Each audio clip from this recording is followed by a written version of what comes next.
Voice पर स्वागत है आपका। मैं हूं आपके साथ प्रियंका मिश्रा। लोकसभा चुनाव में ठोकर लगने के बाद अब यूपी में बीजेपी नए सिरे से अपने पांव जमाने की तैयारी में है।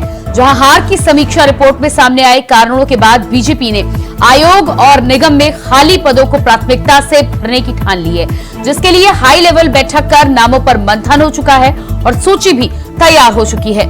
माना तो ये भी जा रहा है कि उपचुनाव से पहले ही बीजेपी आयोग और निगम के खाली पदों को भरने की तैयारी कर रही है, जिसे एक तरफ तो डैमेज कंट्रोल किया जाएगा तो वहीं दूसरी तरफ 27 की जमीन पर खाद पानी की शुरुआत होगी। तो आज बात होगी निगम और आयोग पर बीजेपी के हथियार की, लेकिन इससे पहले एक नजर डालिए इस रिपोर्ट पर। यूपी में लोकसभा चुनाव में करारा झटका मिलने के बाद बीजेपी ने संगठन को मजबूत करने की कसरत शुरू कर दी है और राज्य में बिगड़ी दशा और दिशा को सुधारने के लिए बीजेपी आलाकमान ने राज्य के तमाम निगम आयोगों के खाली पड़े पदों पर कार्यकर्ताओं को बिठाने की तैयारी कर ली है, जिस पर हाई लेवल बैठक कर आयोगों और निगम में एडजस्ट किए जाने वाले कार्यकर्ताओं की एक लंबी लिस्ट तैयार की जा रही है, जिसे उपचुनाव से पहले ही अमली जामा पहनाने की तैयारी चल रही है। खबरों में दम हुआ तो जल्द ही राज्य में महिला आयोग, अनुसूचित जनजाति आयोग, राज्य पिछड़ा वर्ग आयोग के साथ साथ कई आयोगों में 100 से ज्यादा पद खाली हैं, जहां कुछ आयोग तो ऐसे हैं जिसमें पदाधिकारियों का कार्यकाल पूरा हुए कई साल बीत चुके हैं, लेकिन अभी तक ना तो वहां अध्यक्ष की नियुक्ति हुई है और ना ही सदस्यों की। ऐसे में बीजेपी इन खाली पड़े पदों को जल्द ही भरने जा रही है। खबर है कि बीजेपी के लिए आयोगों में भर्ती कर संगठन को मजबूती देना पार्टी की प्राथमिकता में शामिल है। यानी सरकार चाहती है कि बीजेपी संगठन को मजबूत करने के लिए इसी फॉर्मूले पर अमल किया जाए। बकायदा पहले चरण में 50 से ज्यादा पदों पर जगह देकर बीजेपी संगठन के चेहरों को एडजस्ट किया जाएगा। दरअसल बीजेपी की ये कसरत इसलिए भी है क्योंकि बीजेपी की हार की रिपोर्ट में कार्यकर्ताओं को एडजस्ट न कर पाना एक बड़ी वजह माना गया, जिसके बाद बीजेपी इस मुद्दे को हल्के में लेना नहीं चाहती और कई सालों से हुई देरी को अब तुरंत दुरुस्त कर हार के घाव पर मरहम लगाने की तैयारी में है। खबर तो ये भी है कि कार्यकर्ताओं को एडजस्ट करने को लेकर बीजेपी प्रदेश मुख्यालय में भूपेंद्र चौधरी, संगठन महामंत्री धर्मेंद्र पाल, डिप्टी सीएम केशव प्रसाद मौर्य, ब्रजेश पाठक की एक बैठक हुई। बैठक में सूची तैयार की गई, मंथन और चिंतन किया गया। साथ ही सहयोगी दलों को साधने के लिए निगम और आयोगों में बीजेपी के सहयोगी दलों के भी कुछ कार्यकर्ताओं को एडजस्ट किया जा सकता है। कुल मिलाकर आयोग और निगम के तीर से बीजेपी का उपचुनाव के साथ ही 27 पर भी निशाना है। अब ये तीर कितना गंभीर साबित होता है ये आने वाला वक्त बताएगा, लेकिन इतना जरूर है कि बीजेपी संगठन के कार्यकर्ताओं के अच्छे दिन आने वाले हैं। Bureau report, India voice, Lucknow. तो आयोग और निगम पर भर्ती को लेकर भारतीय जनता पार्टी जिस तरह से गंभीर नजर आ रही है और जिस तरह से 50 नामों की सूची भी तैयार की जा चुकी है, आज इसी पर हम करेंगे बातचीत। हमारे साथ मेहमान जुड़ चुके हैं, परिचय में आपका करा दो। बीजेपी से हमारे साथ प्रवक्ता अविरल मलिक जी जुड़ चुके हैं, बहुत स्वागत है आपका कार्यक्रम में। इसके अलावा कांग्रेस से हमारे साथ प्रवक्ता एचएन उपाध्याय जी बने हुए हैं, आपका भी बहुत बहुत स्वागत है। और समाजवादी पार्टी से हमारे साथ प्रवक्ता जितेंद्र वर्मा जी जुड़ चुके हैं, आपका भी बहुत बहुत स्वागत है। तो अविरल मलिक जी, सबसे पहला सवाल आपसे ही, जिस तरह से आयोग और निगम की तरफ अब भारतीय जनता पार्टी और संगठन ने रुख किया है, क्या आयोग और निगम के सहारे कहीं ना कहीं विभागों पर नजर रखने की भी तैयारी है? जी नहीं, देखिए, जहां तक बात है आयोगों की, निगमों की, तो एडजस्ट करने की बात है या कार्यकर्ताओं को खुश करने की बात है, तो देखिए, खुश करने का जहां तक विषय है, हमारे कार्यकर्ता हमेशा प्रसन्न रहते हैं, खुश रहते हैं और उत्साहित रहते हैं। वो किस कारण से रहते हैं? क्योंकि जिस प्रकार से, जिस तरीके का भारतीय जनता पार्टी के कार्यकर्ताओं का लक्ष्य है, वो जनहित का है, गरीबों के हित का है, राष्ट्र हित का है, इसीलिए दुखी होने का कोई प्रश्न उठता ही नहीं है। लेकिन जहां तक बात है विपक्ष के कार्यकर्ताओं की, अन्य राजनीतिक दलों की, वो अपने कार्यकर्ताओं को कैसे खुश करेंगे, वो अपने कार्यकर्ताओं को कैसे उत्साहित करेंगे, कैसे प्रोत्साहित करेंगे, प्रश्न ये बनता है। भारतीय जनता पार्टी का कोई भी कार्यकर्ता निराश नहीं है। भारतीय जनता पार्टी का प्रत्येक नेता, प्रत्येक कार्यकर्ता प्रत्येक व्यक्ति, प्रत्येक समर्थक प्रसन्न है, क्योंकि हमारा एक उद्देश्य है और वो है राष्ट्र निर्माण का उद्देश्य। अरे अविरल मलिक जी, आपकी प्रसन्नता की वानगी तो 24 के चुनाव में दिख गई है। अब किस तरह से डैमेज कंट्रोल करने की तैयारी है, कहीं ना कहीं आयोग और निगम में जिस तरह से कार्यकर्ताओं के साथ ही साथ सहयोगी दलों की भी बात की जा रही है, तो केवल बीजेपी के ही कार्यकर्ता नहीं बल्कि सहयोगी दलों को भी एडजस्ट करने की तैयारी चल रही है। जी देखिए, एडजस्ट या इस प्रकार के शब्दों का इस्तेमाल के बजाय मैं इसके लिए इस्तेमाल करना चाहूंगा उनको सही स्थान देना और उनकी मेहनत का फल उन्हें दिया जाना। इस संबंध में मैं इस विषय में कहना चाहूंगा कि उनको निश्चित रूप से 24 की हार के बाद ही आपको क्यों मेहनत का फल दिया जाना याद आया है? क्योंकि ये पद तो कई सालों से खाली पड़े हुए थे। 22 से पहले भी एक सूची तैयार हुई थी और आपको लगा कि शायद इसकी जरूरत नहीं है, इसलिए उस पर अमल नहीं किया गया। अब 24 में झटका लगने के बाद तेजी से काम किया जा रहा है। नहीं, झटके के आधार पर नहीं। देखिए, समय समय पर परिवर्तन होता रहता है प्रदेश सरकार में। जिस प्रकार से नए कार्य किए जाते हैं, परिवर्तन किए जाते हैं, तो उस संबंध में इसको देखा जाना चाहिए। इस तरीके से 24 का झटका कोई झटका नहीं लगा है। चलिए आती हूँ मैं आपके पास। जितेंद्र वर्मा जी, क्या लगता है आपको आयोग और निगम की याद अब क्यों आई है बीजेपी को? देखिए, भारतीय जनता पार्टी उत्तर प्रदेश में मिली करारी हार के बाद बहुत परेशान और हैरान है। भाजपा सरकार में कार्यकर्ताओं को कोई सम्मान नहीं है। ये एक सिर्फ प्राइवेट लिमिटेड कंपनी है जिसमें केवल शोषण कर रहे हैं भाजपा के कार्यकर्ताओं का। बड़े बड़े नेता तो अपनी जेबें गर्म करते हैं, सांसद, मंत्री, विधायक, और जो छोटे कार्यकर्ता हैं उनको संस्कृति, संस्कार और राष्ट्रवाद का पाठ पढ़ाया जाता है। उनको सिर्फ इस काम के लिए रखा जाता है। लेकिन अविरल जी कह रहे हैं कि उनके पास तो कम से कम आयोग और निगम है, आपके पास क्या है? हर सरकार होती है, उसके पास आयोग और निगम होते हैं। इन्होंने जो है 7 साल भारतीय जनता पार्टी कार्यकर्ताओं को शोषण किया। 7 साल इनको याद नहीं आई। उठा के आप देख लीजिए, 7 साल में जितने निगम हैं लगभग वो सब खाली पड़े रहे। उन पर इन्होंने कार्यकर्ताओं की कोई ताजपोशी नहीं की। इनके तो बीजेपी के विधायक हैं, हरदोई के गोपामाऊ विधानसभा के श्याम प्रकाश, वो तो अभी एक पोस्ट किए थे बाकायदा फेसबुक पे कि भाजपा के पदाधिकारियों का कार्य जो है 20,000 30,000 रुपये दिया बिना नहीं होता है। तो सोचिए क्या, इसलिए इनके कार्यकर्ताओं ने मेहनत की थी कि 20-30,000 रुपया दे के थाने पे अधिकारियों से वो अपने वाजिब और वैलिड काम करवाएंगे। अगर वैध काम करवाने का भी सरकार के अधिकारी पैसा वसूलेंगे तो उस पार्टी के कार्यकर्ता तो निश्चित तौर पर मलिक जी जवाब दीजिएगा इस पर।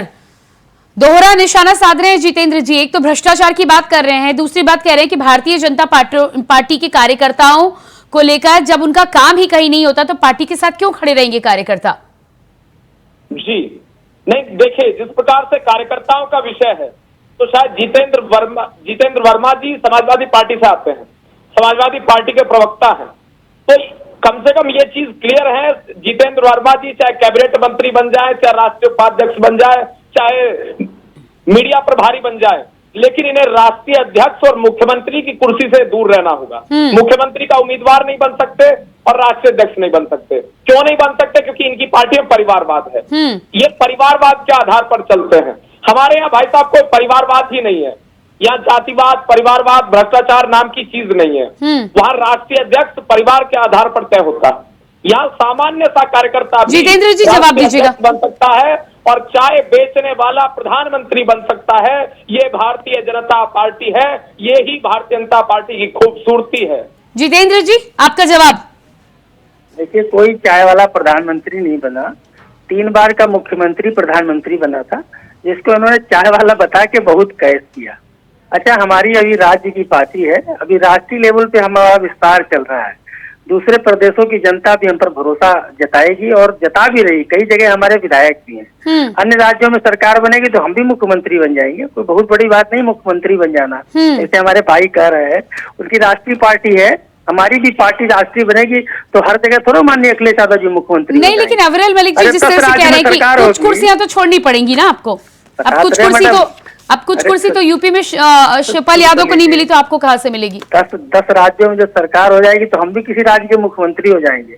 इसलिए तो हम लोग काम कर रहे हैं। आती हूँ मैं doctor H N Upadhyay ji कर रहे हैं। हाँ, doctor H N Upadhyay ji, Bharatiya Janata party जिस तरह से निगम और आयोग की अब बात करती हुई नजर आ रही है, जाहिर सी बात है पिछले कई सालों से अब पद खाली पड़े हुए थे। क्या आपको भी लगता है कि निगम और आयोग में भारतीय जनता पार्टी और सहयोगी दलों के कार्यकर्ताओं को एडजस्ट करने का एक मतलब ये भी है कि कई विभागों पर भारतीय जनता पार्टी की अब नजर बनी रहेगी, जो विभाग कई चुनावों से अब जाके पता चला है कि बीजेपी के हाथ से फिसलते हुए नजर आ रहे हैं? प्रियंका जी, पदों को खाली रखना या खाली करना इनकी नियत ही है। चाहे रोजगार के नाम पर बेरोजगारों को खाली रखना हो, चाहे अपने कार्यकर्ताओं को निगमों में खाली करना हो। आप बताइए, निगम में अगर भर्तियां हुई होती तो काम की गति मिलती कि नहीं मिलती? ये न रोजगार के नाम पर बेरोजगारों को रोजगार दे रहे हैं और न ही निगमों के द्वारा अपने कार्यकर्ताओं को खुश करने का प्रयास करते हैं। देखिए, चाहे जो भी कुछ कर ले, इनके कार्यकर्ताओं का, जैसा कि जितेंद्र जी ने कहा, इतना शोषण हुआ है अधिकारियों के द्वारा, विभागों को द्वारा, बिना 20-20, 10,000 लिए काम नहीं हो रहा है। तो कितने निगम में भरेंगे? 50, 100, आप करीब 50 की लिस्ट बनी है। अरे लाखों हजारों इनके कार्यकर्ता पदाधिकारी है, वो तो पैसा देकर अपना काम कर रहे हैं। तो 50 लोग खुश होंगे, लाखों लोग नाराज होंगे, तो कहाँ से इनका संगठन मजबूत होगा? नहीं, तो आपका इशारा है कि प्रशासन बीजेपी के हाथ से निकल चुका है। जी, जैसे कि इनके कार्यकर्ता खुद कहते हैं कि बिना पैसे हमारा काम दिए नहीं होता, जैसा जितेंद्र जी ने कहा। एक उदाहरण गोपामऊ के विधायक का किसका। अविरल मलिक जी जवाब दीजिएगा। एच.एन. उपाध्याय जी का कहना है कि प्रशासन तो आपके हाथ में ही नहीं। आम जनता तो दे ही नहीं है पैसा, भ्रष्टाचार के बलि चढ़ रही है। इनके कार्यकर्ता भी उसी रास्ते पर है, भ्रष्टाचार की बलि चढ़े हुए हैं। तो आम जनता और इनके कार्यकर्ता सब दुखी है। और आगे जो चुनाव होगा, उपचुनाव, वो तो अविरल मलिक जी जवाब दीजिएगा। बड़ा आरोप है बिल पैसे के कोई काम ही नहीं होता, एच.एन. उपाध्याय जी कह रहे हैं। जी देखिए, उत्तर प्रदेश के अंदर आज के समय में किसी प्रकार का कोई भ्रष्टाचार नाम की चीज बची नहीं है। इसीलिए कांग्रेस के प्रवक्ता को इस बात की पीड़ा है, इसीलिए कांग्रेस पार्टी को इस बात की अरे वो पीड़ा तो कह रहे है हैं कि आपके कार्यकर्ताओं तक को पैसा देना पड़ता है, उससे पहले काम नहीं होता। नहीं, बिल्कुल ऐसा नहीं है। अगर कहीं कोई घटना घटित हुई होगी स्पेसिफिक जगह पर, मैं इस प्रकार से इनकार नहीं करूंगा, कहीं नहीं हुई। अगर किसी स्थान पर हुई होगी तो कठोरतम कार्रवाई की गई होगी, और अगर किसी स्थान पर घटना घटित होगी तो कठोरतम कार्रवाई की जाएगी। लेकिन भ्रष्टाचार मुक्त उत्तर प्रदेश का निर्माण हो चुका है, बेरोजगारी मुक्त उत्तर प्रदेश का निर्माण किया जा रहा है, उसके साथ साथ रोजगार युक्त उत्तर प्रदेश का निर्माण किया जा रहा है। उत्तर प्रदेश को नहीं, किस प्रशासन की आप बात कर रहे हैं जिसको लेकर मुख्यमंत्री योगी आदित्यनाथ को खुद कहना पड़ता है? अविरल मलिक जी, कई आदेश जो आते हैं आपके अधिकारी उन आदेशों पर पलीता लगाते नजर आते हैं, फिर मुख्यमंत्री खुद आकर बीच बचाव करते हुए नजर आते हैं, डैमेज कंट्रोल करते हैं। जी नहीं, अगर कोई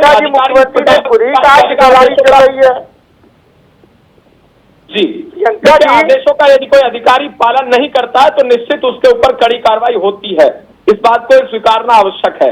उसके साथ साथ बात रही जिस प्रकार से विकास की, तो उत्तर प्रदेश को उत्तम प्रदेश बनाया जा रहा है, गरीबी मुक्त प्रदेश का निर्माण किया जा रहा है उत्तर प्रदेश को। तो इस विषय को देखना चाहिए, लेकिन ये नहीं देखेंगे। इन्होंने गरीबी मुक्त बनाने का काम किया इंडी गठबंधन के लोगों ने। अविरल जी जो कह रहे हैं कि कहीं भ्रष्टाचार है, ये नहीं है, ये उसी तरह से है जैसे हमारे प्रधानमंत्री जी कहे कि पिछले हमने 5 साल में 12 करोड़ नौकरियां दे दी। ये लोग झूठ के पुलिंदा बनाते हैं, इनको तो सीधे कह देना है कि हमने रोजगार दे दिया, कोई भ्रष्टाचार नहीं है। अरे जब इनके पार्टी के मुख्यमंत्री, हमारी सरकार उत्तर प्रदेश की योगी जी कह रहे हैं कि दलाली चल रही है, कुछ अधिकारी दलाली कर रहे हैं, कुछ कार्यकर्ता दलाली कर रहे हैं, तो अब क्या रह गया है? फिर भी जो है फितरही कर रहे हैं कि नहीं कोई भ्रष्टाचार नहीं है। इनके आप बताइए, इनके मंत्री यही जो जवाब दीजिएगा अविरल मलिक जी। मुख्यमंत्री जब इस तरह का बयान देते हैं तो बड़ी बात हो जाती है, राज्य में उनसे बड़ा तो कोई है नहीं। प्रसाद सिंह जी, जो मोती सिंह जी है, उन्होंने खुद कहा 42 साल के अपने कैरियर में इसका भ्रष्टाचार हमने कहीं नहीं देखा। बताइए, वो तो हमारी पार्टी के है नहीं ना, ये तो इनकी पार्टी के है। ये फितरही बतिया रहे हैं, आम जनता परेशान है। बिल्कुल नहीं, हम हमारी पार्टी के विषय में आप काफी कुछ बोल रहे हैं, काफी चिंता आपको हमारी पार्टी की। अपनी पार्टी के विषय में भी कुछ चिंता कर लीजिए। चिंता नहीं, हमको जनता की चिंता है। हम लोग पार्टी नहीं, अपनी पार्टी के विषय में भी जरा कुछ चिंता करते हैं। जब आपकी सरकार जहाँ रही, जब आपके पार्टी के नेता की ये करता है तो आम जनता को कितना दर्द होगा? करूंगा तो 2 घंटे का शो भी कम पड़ जाएगा। इतना आपको तो भ्रष्टाचार खिलाना है, झूठे बोलना है तो हुआ। कुछ भी बोलिए। और जितेंद्र जी उंगली उठा रहे हैं। जितेंद्र जी इस बात को बताएं कम से कम इनके कार्यकाल में क्या कुछ हुआ। मुजफ्फरनगर में दंगा हुआ, नियत राम नहीं, अविरल मलिक जी मुद्दे पर आते हैं। अविरल मलिक जी मुद्दे पर बात करते हैं। आपकी 15 पन्नों की जो रिपोर्ट आई, 12 कारण आए, 12 कारण में एक कारण ये भी था कि तमाम आयोग और निगम में जो कार्यकर्ता नहीं थे उसका भी खामियाजा आपको 24 के चुनाव में भुगतना पड़ा है। और अब जिस तरह से उपचुनाव से पहले इसको भरने की तैयारी है, जाहिर सी बात है कि कहीं ना कहीं उस बुरी स्थिति को सुधारने के लिए और बीजेपी संगठन को मजबूत करने के लिए तैयारी चल रही है। लेकिन अलग अलग निगम और आयोग में भारतीय जनता पार्टी के कार्यकर्ता तो एडजस्ट किए जाएंगे ही, सहयोगी दलों को भी लाया जाएगा। इसका मतलब तो यही है ना कि उपचुनाव और साथ ही साथ 27 के चुनाव की तैयारी आपने शुरू कर दी है, क्योंकि आपको एक बार फिर से ऐसा लग रहा है कि अगर गलती छोड़ी गई तो प्रशासन कहीं ना कहीं जिस तरह की स्थिति दिखा रहा है, मुख्यमंत्री का खुद बयान आता है, आपके नेताओं का खुद बयान आता है, अगर यहां कार्रवाई नहीं की गई तो 27 भी हाथ से निकल सकता है। जी नहीं, देखिए जहां तक निगमों का विषय है तो निगमों के विषय में मैं कहना चाहूंगा, समाजवादी पार्टी की उत्तर प्रदेश में सरकार हुआ करती थी। निगमों को बांटने का रवैया क्या होता था? एक वर्ग का साथ, एक वर्ग का विकास, नंबर 1 क्राइटेरिया। नंबर 2 क्राइटेरिया हुआ करता था जातिवाद। नंबर 3 भ्रष्टाचार, कौन कितना भ्रष्टाचार कर रहा है, कौन कितना करवा रहा है। नंबर 4 माफियाओं अरे को उन्होंने पद तो भरे थे अविरल मलिक जी, आपकी सरकार में तो पद ही खाली है। जितेंद्र जी जवाब दीजिएगा।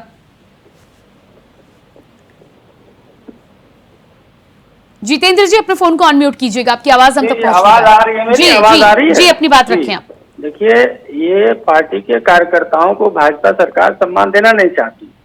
स्थिति तो ये भी हुई कि बीजेपी के मेन बॉडी के जिलाध्यक्षों को भी पुलिस ने अपमानित कर दिया। सम्मान मिलना तो बड़ी दूर की बात। गठबंधन के साथी दल थे इनके, सुबह सपा के जिलाध्यक्ष थाने गए थे, उनके साथ कितनी बर्ता हुई। एक भाजपा के विधायक थे, उनसे इंस्पेक्टर ने बोला कि बुढ़ापे में हड्डी बड़ी मुश्किल से जुड़ती है। इतनी हैसियत है इंस्पेक्टर की कि एक जनप्रतिनिधि को, एक माननीय विधायक को ऐसे शब्दों का उपयोग करेगा।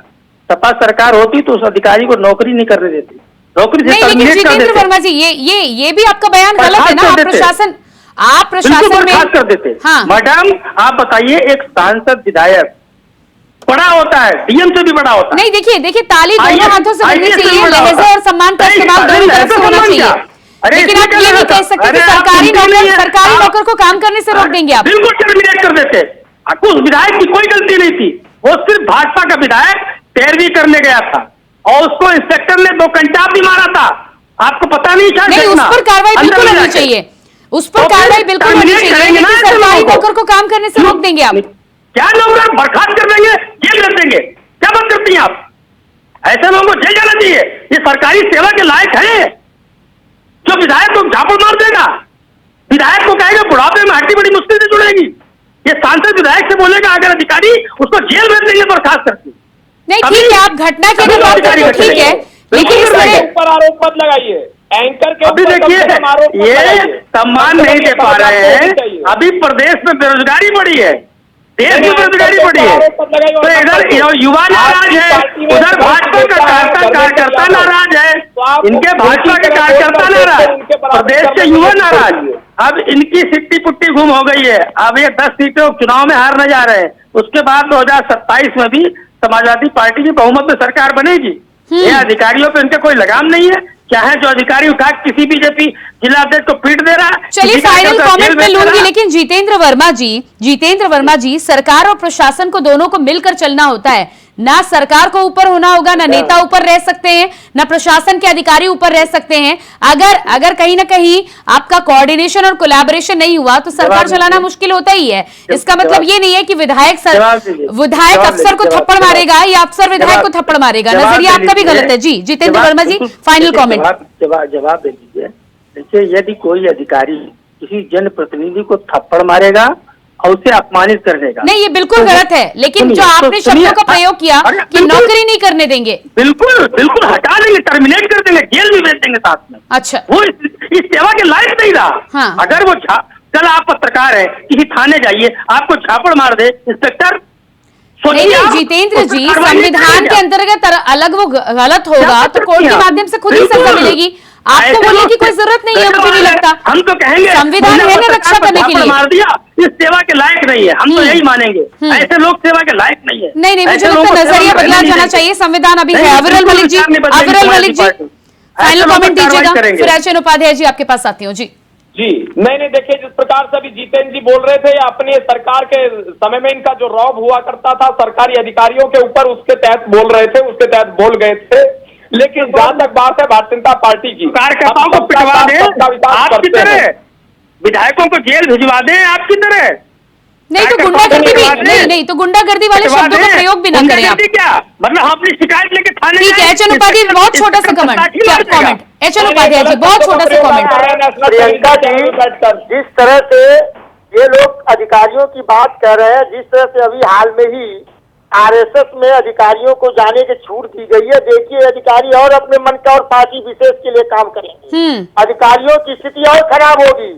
दूसरी बात, आप कह रही है उत्तर प्रदेश में कार्यकर्ताओं को खुश करने के लिए निगमों को भरेंगे। जिस तरह से बजट में उत्तर प्रदेश के साथ भेदभाव किया गया है, उत्तर प्रदेश को कुछ नहीं दिया गया है। चलिए, इस फैसले का क्या लाभ और क्या नुकसान होता है आने वाला वक्त बताएगा। फिलहाल आप सभी का मैं बहुत बहुत धन्यवाद देना चाहूंगी। अविरल मलिक जी, एचएन उपाध्याय जी और जितेंद्र वर्मा जी, बहुत धन्यवाद जुड़ने के लिए। तो उत्तर प्रदेश में जिस तरह से भारतीय जनता पार्टी ने हार की समीक्षा करते करते अब आयोग और निगम को भरने की ठानी है बीजेपी की, संगठन के कार्यकर्ताओं को समायोजित और एडजस्ट किया जाएगा, साथ ही साथ सहयोगी दलों को भी मौका दिया जाएगा। देखना ही होगा कि 27 को साधने के लिए भारतीय जनता पार्टी ने जो रणनीति बनाई है, ये आने वाले समय में कितनी कारगर साबित होती है। फिलहाल हमारे इस खास कार्यक्रम में इतना ही। खबरों के लिए बने रहिए इंडिया वॉइस के साथ। मुझे दीजिए इजाजत, नमस्कार।